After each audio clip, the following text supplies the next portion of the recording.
welcome to Fade to Grey. Today's episode is a big one. I'm talking with Paul Veitch. Paul is former licensing director of UK and International for Universal Music, and I'm very honoured to have him on today's podcast. Music sync and publishing has always been a bit of a minefield. If you don't get this right, you are in problems, and it can sink a production if you make a mistake on this. So I thought I'd sit down and have a chat with Paul, who's good enough to give us an hour of his time, to go over the kind of pitfalls and what he did on a daily basis. Over the last 25 years, Paul has brokered some of the biggest film and TV deals and music synchronizations in the industry. There are very few people in the industry with the breadth and experience that Paul has. Please do like and share this if you enjoy, and it gives me great pleasure to welcome Paul Veitch. Good morning, Paul Veitch. How are you? Good morning, James Gray. I'm very well, thank you. How are you? I'm good, mate. Lovely to see you. Yeah, you too, mate. It's been a while since I've seen you in the Londinium. Yes, in the flesh. I can't even remember how long it's been. Was it pre-lockdown, pre-COVID stuff? I think it was. It was. It's good to see, albeit on the screen, virtually.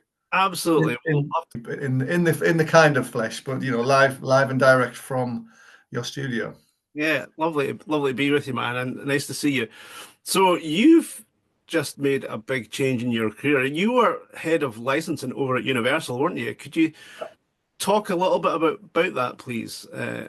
Yeah, so I was licensing director for across UK and international at Universal Music at their Globe division. So I kind of oversaw all of the sync activity outside of the UK, where UK signed artists were concerned from their labels over there. So, from Polydor Island, those EMI. So it was my job to look after, the sync activity in other territories, make sure that, France, Germany, Sweden, or, the US are using UK music in their projects, and just sort of helping them navigate the clearances, talking to artist management, making deals happen for UK artists outside of the UK, but within the sort of Universal family. So, for example, our US team make a deal out there for a TV show, I don't know, Grey's Anatomy or something like that, and they want to use a piece of UK music. They would come to me to sort of discuss the terms. I would take it to artist management. We would try and figure out a deal for them to use that piece of music. And also for me to, work the priorities for the UK labels outside of the UK. So it's working with the sync teams in other territories at Universal for the purposes of, making sure that they're furnished with music the music that we want them to try and land sync deals for. That music wasn't necessarily released in that territory at that time, although there is a lot of crossover where the international territories do pick up UK artists for release, and in the same way that we would in the UK would pick up US releases from like Interscope Records, for example, and the labels in the UK would be the releasing partners of the US labels, Island Def Jam, as I said, Interscope, and release the likes of Justin Bieber and Katy Perry and all of those and whoever else that they had signed to the US in the UK. So working very closely with them on that, but it would be my job to make sure UK artists, whether released or not in their territories, were being considered for syncs, and then trying to get deals done as smoothly as possible and as quickly as possible. As you know, sometimes these things are under quite sort of strict deadlines. So it was my role to make sure that area of business went smoothly. Well, excellent. Talking about Grey's Anatomy, were you responsible for the Chasing Cars sync? Snow Patrol. It was done in the States. It was licensed out of the US. So the US team worked with the music supervision team at the production, but ultimately the request for, once the deal was worked out, it would be sent over to me to sort of take a look at and take to artist management and, make sure they're happy with it. And, we would get the deal signed off here because they're a UK signed artist. And then we would give them the permission, our US team, the permission to go ahead and license it to their client in the US. That broke Snow Patrol in America, didn't it?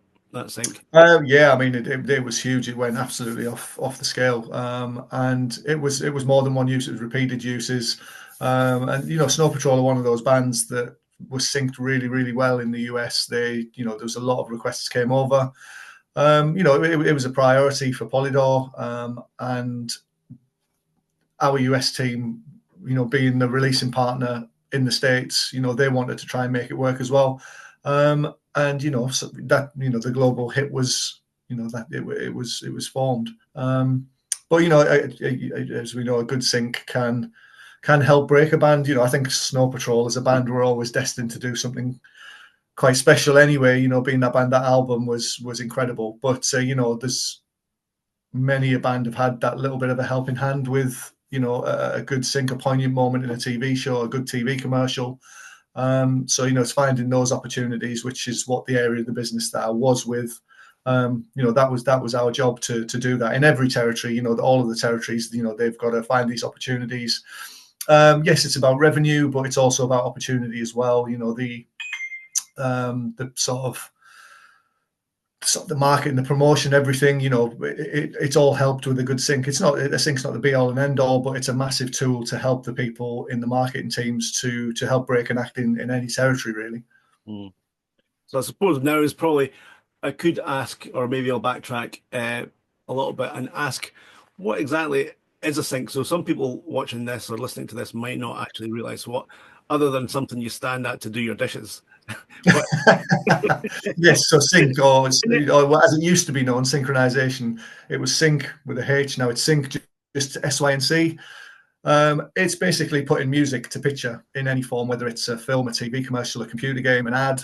Whether it's you've got the publishing rights, so you need to clear the song for use. Whether it's someone singing it live on TV, or if you're using the original version, you need to clear the publishing and the recording. Obviously, two completely separate sets of rights. So if you want to use an original recording by an original recording artist, you would clear that recording, the sound recording, or otherwise known as the master.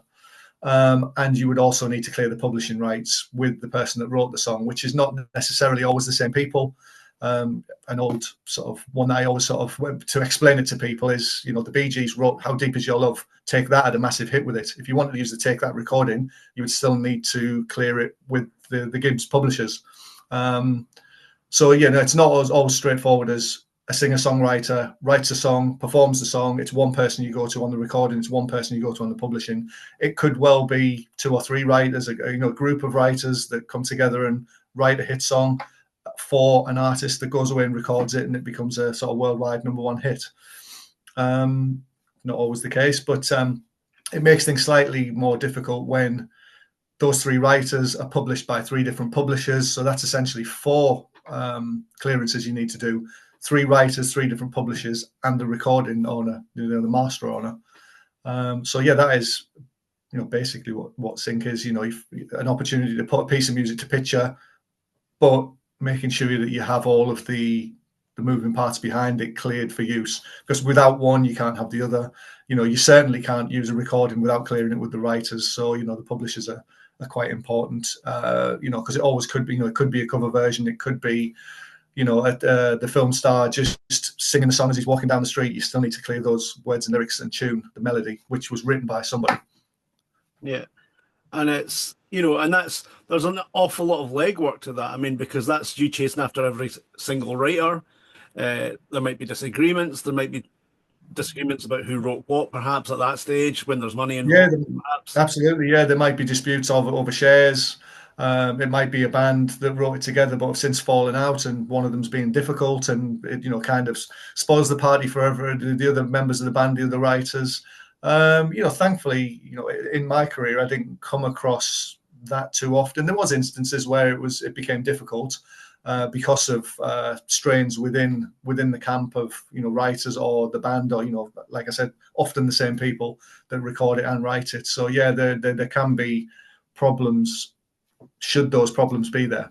Yeah, and it's on a per territory basis as well, is it not? Like all these territories have to be ironed out. So every time, say it's a show that's going to be, is a deal done like as a blanket license, say for Grey's Anatomy, would it be States and UK and across Europe, or would that track be sort of maybe just States only, or it depends what they want. If the recording is kind of split repertoire and one company owns world excluding US and Canada for the recording, yet they've signed US and Canada rights to another label. So there's two labels you have to clear it with for each set of territorial rights. Again, that happens a little more often nowadays than it perhaps used to. It used to, big bands would sign for world. You would go to one label to clear worldwide rights. In terms of the clearances, a TV company wouldn't come in and say, well, perhaps they would. Sometimes they'd come in and clear it for a couple of territories. Say a UK production might just say, I want to clear it for UK and ERA with an option to clear rest of world later. But generally, TV and film would come and they would ask for world rights and whatever media they needed, whether that was world all TV and digital or world all media. And then you would look at the length of term, whether they want a 10-year term or a term in perpetuity. So, and all of these factors affect how much the license fee would be as well. Like a 5-year UK TV license would be a lot less in terms of license fee if you wanted all media world in perpetuity, because that's such a broad set of rights and, for an infinite period. So yeah, that would all affect how you price these things up. And then obviously it would be the artist and the song as well. You've also got to take that into account, because a worldwide #1 hit that's had a billion streams would cost you a bit more than a brand new song that's got a handful of streams and is still waiting for that momentum to build. Kind of a development artist, you wouldn't pay the same as you would for an A-list heritage artist that's been around since the 70s and is still going. Sure, that makes complete sense. Yeah. And a lot of times as well, you'll have, like you say, the cover versions or a music version or a sound alike. What about sound alikes? Because that's a bit of a grey area, pardon the pun. But it is so tricky, because how do you deal with that kind of thing? Have you ever had any of that kind of issue where, say, someone's put together a sound alike quite deliberately, obviously, to sound like, I don't know, Lady Gaga, for instance? Yeah, I mean, you've got to be quite very careful with that. You can't, pretend to be the original recording artist. Some sound alikes, you can tell it's not the same. Obviously, you would need to clear the publishing anyway. I've seen recordings used on TV, in TV commercials that are really, really close to the original. I guess it's down, it depends if the label or the artist want to pursue it, and if they whether it's passing off or whatever. I mean, it's that's where the legal teams come in. You need, and sometimes it gets to the point where you have to hire a musicologist to see how close the differences are between the original recording and the cover version, as it were. If someone makes a song that sounds like another song, but it's it might be a different chord sequence and a slightly different melody, but it's like it almost sounds like it, then you're into different territory rather than doing a cover version that almost sounds like you're trying to be that artist.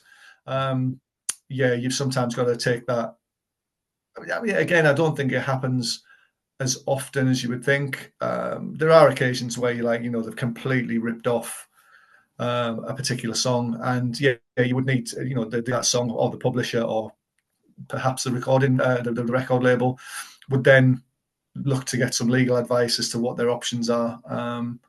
I think it's best, cover versions tend to sound a bit like the original version, but not to the point where you can't tell the difference. Yeah. I think people are quite wise to that these days. But if you're going to do a straight sound alike, which makes it sound like the original artist, you could be landing yourself into a little bit of trouble if you're, say, for example, you've tried to clear the original. They don't want to, the artist, for whatever reason, doesn't want to do it. So you go in, record your own version, and you can't tell the difference between that and the original. Then, you could lead yourself into problems. Yeah. Well, that leads on to my next question, which is, aimed squarely, I suppose, at filmmakers here.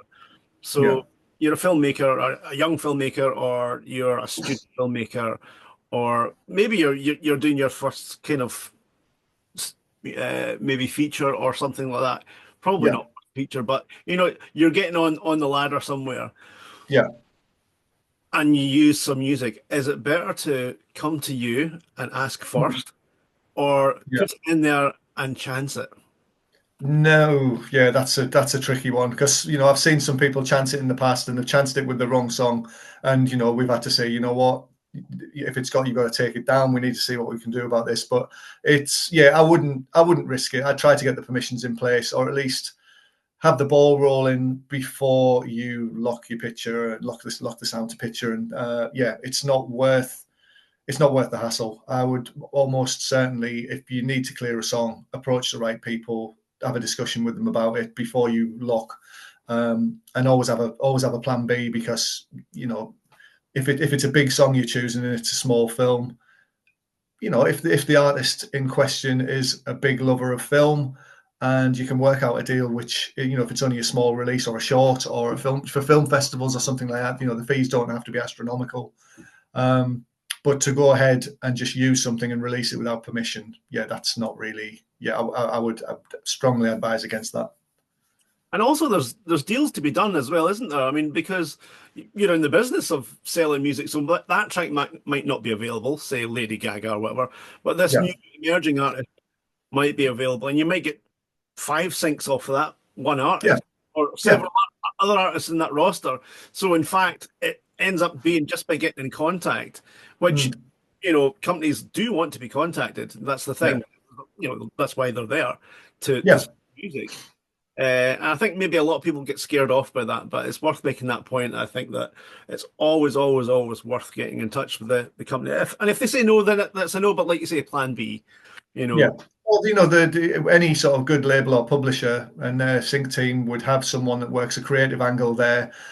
And if someone who's doing the licensing negotiations, any good sync team should say, you know what, this is not going to be possible, but how about this? And give you some options, give you some other artists, other tracks that will probably clear and within sort of whatever budget you've got, and yeah, sometimes the fee could be so low that it's like we can't work with it, but I'm talking tens of pounds. Any good label or publisher should have someone there that would go, you know what, we've got this brand new artist, as you said, this would be a perfect fit. It's not the song you wanted, it's not Mamma Mia by ABBA. You're not going to get that or whoever else. It might be too big a song to for a particular scene, or they might not like the scene, or they might not like the movie, they might not like the message the movie portrays. There could be a handful of reasons why a certain band would say no, from financial to creative to, it's not the right time for them. They're looking to do something else with that particular song.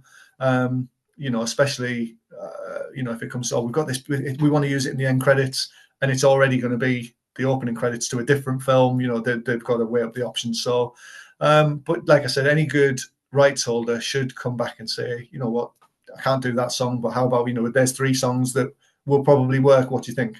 And the film director or the music supervisor on the film might not like those 3 songs, and it doesn't work, and everyone moves on. But there should be alternatives offered. But a good music supervisor should probably always have a plan B as well, or a plan C. A couple of other songs that might fit the brief for whatever scene you're looking to cut it to. awesome, man. So tell me enough about Universal. That's the past. Mm. And obviously you had a great time there. Yeah, a good run. Yeah, it was nearly 25 years. And that's I incredible. learned a lot. Yeah, but now you're out in the world and available. Yeah. So tell me about that. What prompted the move, and what is it you're doing now? So what I'm doing now is, there was a lot of things going on at Universal, and the decision for me to step away. And yeah, it took, especially after 25 years, took a little bit of time reconnecting with old colleagues and contacts. I was doing the international thing, I was doing less in the UK. But having built relationships over the years, I've spent the last month or two just reconnecting with them, just looking for new opportunities. I was predominantly TV, but I've got a broad spectrum of what I'd done in the past in terms of projects. My career started doing TV work, and then I saw the implementation of Netflix and Amazon Prime and stuff like that. And it was about then I took a little bit of a step away to sort of build the international business. So for me now, it's trying to rebuild those relationships, catching up with people, sort of influential people in the business, whether that's from music supervision to rights holders to, film producers that I've worked with in the past, and just chatting to a lot of people to, let them know that I've got this wealth of knowledge of sync and licensing and a huge catalogue of music that I've previously worked with, artist management connections, unions, and, to let people know that I'm available. I'm working sort of freelance. I'm doing a little bit of consultancy, a little bit of catalog management when it comes to sync. So looking for opportunities for catalogs, as well as offering my services as a music supervisor, or someone, if someone knows what they want and they need to clear it, they can come to me. I can work, I'll probably know who the owner is. If you tell me which, I'll figure out which label it is. I'll know the sync person there and can join the dots, be that conduit between the film or the ad to the label and publisher, and take that sort of music licensing, music clearance and negotiation headache away from the person that wants to use the music. So that's it's all very new. But it's, I'm having a lot of good conversations with people across the industry, like I said, from rights holders to agencies to supervisors, and just, trying to figure my way of, being my own boss. It's a real odd thing to, go into the office every day for 25 years, and then all of a sudden you're kind of free to just, ring people up and say, I'm in town this week. I'm going to be in London taking a couple of meetings. You got time for coffee and lunch and things like that. And yeah, I think the sort of early part of this new stage of my career is all about rekindling those connections and letting people know that I'm available and I can be helpful to a lot of people in many forms with the knowledge of licensing and media and synchronization sync that that I can offer. And the reception being, when people said to people I was leaving the company after such a long time, it was like, wow, you've been there, you're kind of one of the stalwarts of that area, really. So it's a lot of people reached out and were like, oh my god, let's catch up, let's go for a drink. So it was good that a lot of people were there to either offer some advice or some help, or say, oh, do you know this guy, you should talk to him. And so it's good. So very in its infancy, but there's a couple of things that I'm working on. We're probably starting just in the new year, which I'm looking forward to getting started on. And several other opportunities. A couple of tech companies have reached out looking for catalog advice, or wanting me to help them get introductions to rights holders in the sync industry. So there's that side of things as well. There's the consultancy side, there's the supervision side, the freelance licensing and clearance side, like a sort of from a legal perspective as well. So yeah, it's good. I think it's amazing, man, because like 25 years is a long time. And so like your phone is like got to be second to none. There's like, and you're like so busy. So I know the last time I was in London, I was, it would have been lovely to catch up and stuff, but you've just been so busy. So it's lovely to see you being able to sort of have those meetings again and having those times. Before you had all that responsibility previously, I remember, meeting up fairly regularly and having a great time. So it's nice to see that going back. But I mean, the fact is that the amount of headaches that calling you can solve. It's true though. You make one phone call, and it's like, it's like a bit bad metaphor, but it's like spaghetti. One phone call gets you to all these places. You know what I mean? It totally does. Because there's basically nobody you don't know. And I think that you're known for being like someone who really has always done their best for both the client and the person that's trying to, on the other side, i.e. Universal, and the person that's trying to get the sync for the music. So I think it's an incredible thing, man. I'm absolutely positive it's going to be successful. No, absolutely. It's just one of those things, if you're going to do a job, and I've been lucky enough to work over the years on something I really love doing. And as I said, I've learned a lot. It's afforded me the opportunities to go out and learn and study and, make connections and work on some incredible projects, and just build up that knowledge and those connections. And I think, no one wants to call someone at a label or a supervisor that's a bit lazy and might get back to you. And, God, pick up the phone. It's that simple. It's, if your phone's ringing, even if you can't take the call, answer it and say, look, I'm going to call you back. Definitely, you're on my radar. I will call you back. Answer that email. Just say, I've got you. I'm doing something right now, but I will get back to you, ASAP. And a lot of people complain that some people don't do that. And that's what wins or loses business. It could win or lose a deal for your artist, or, especially for me, if someone needs to clear a piece of music quickly and I don't reply to them, they'll go to somebody else and do it. And I need to build that from this point now. So I and make sure people know that if this, if they send me an email, it will get looked at, it will get a reply. And sometimes you've got to prioritize stuff. But as long as you let people know that you've got their email, you've seen you've heard their voice note on WhatsApp, you're going to get back to them, And if you don't do that, they'll just stop sending it to you. So it's important that you make yourself available. And even if you can't do it right there and then, you let them know that you've seen it. Yeah. I mean, the amount of media that's going on now is, I know that like film and TV has been, it's a strange time, isn't it? Because a lot of productions have kind of stopped shooting, or the people they're starting to put their toe in the water now, and production coming through. But obviously, there's the high end stuff is still continuing and all that kind of stuff. But how different the music landscape is from, like, say, even 10 years ago, compared to what it is now? Do you think that sync is all the more important for artists more important than it's ever been? I think it's I mean it's something that's grown over the years. There's more focus on it. More artists want to do sync than they perhaps used to want to do, especially when brands and commercials come into play. So there are still some artists that won't let their music be used in commercials, but everyone sees the value of it, especially film and TV. There's not many artists. If a good opportunity presents itself and it's a good fit for the song and it's a good fee or whatever, not many artists would say no to that if the opportunity fits. I mean, obviously, if it's a good fit, it's a good fit. Why would you say no to it? Sometimes they've got to look at the budget, depending on which song it is. Sometimes you've got to look at the scene. It might be a movie that is a bit too violent or is a bit sort of overly sexual or whatever. And some artists could perhaps maybe say, "Oh, I'm not sure." And we often get the chance to send the artist the scene from the TV show, or send them the trailer and a really detailed description of where the music's going to be used, and that all that really helps.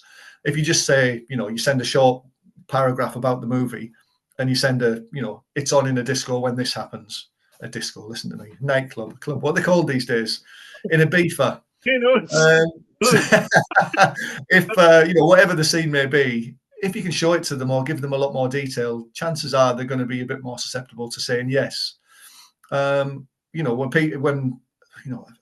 say a lazy music supervisor just sends you this is what it is, this is the track, it's going to be 1 minute 30 used, it's in this scene, Dave is driving his car. It's like, what's happening in the scene before it? What's happening after it? Where's he driving his car to? Why is he driving his car? If it's just Dave's driving his car, the artist's going to be like, well, what is this? What are we doing here? Yeah, well, you hit on a good point there, because, like, for me as a composer, obviously, that's what my job is. But sometimes, me being able to call someone like you is a massive help as well. I mean, God knows how many times I've called you over the years asking for advice about stuff, and and you've always made yourself available, and I thank you for that. And it's lovely. But I mean, you're an absolute godsend for someone like me as well, because you have all the knowledge. What about this track? Who owns this? And how do you that could be less? Because we're all trying to help the filmmakers at the end of the day, or help. If I can make a phone call to you or someone else. Mr. Graves, who we'll be talking about at some point soon. But, I think that's a really, really strong thing, and everyone wins, I think. And so I think I just applaud you for, like, taking the step out. And I think, the service that you have to offer is incredible. And I think that people will bite your hand off, to be honest. So it's brilliant, mate. But well, hopefully that is the case, and people recognize the value of what I can bring in terms of music knowledge and licensing knowledge and rights and negotiations and how to price things and how to work to budget, and having the connections at rights holders, that it all sort of comes together. And like I said, some interesting conversations happening already, and I'm just looking to build on that, really. Well, I think what we can maybe end it there, because I know you've got stuff on later on, so that's good. But and I just want to say thanks very much, mate, and it's been lovely. It's really good to see you. Good to chat. And thanks for all your help. I mean, seriously, man, you've been such a godsend to me, and I'm really, really grateful. So, Paul Veitch, onwards and upwards. Onwards and upwards, mate. Onwards and downwards, as my mate used to say. No, but that's awesome, mate. Look, thanks for taking the time. Thanks so much. Like let's catch up at some point soon, and lots of love to you and everyone. Okay. No worries, mate. You take care, and yeah, good luck with everything. Well, hopefully see more of your fabulous music on TV very soon. Oh, thanks, mate. I appreciate it. Lots of love. Take Take care. care, mate. Bye, mate.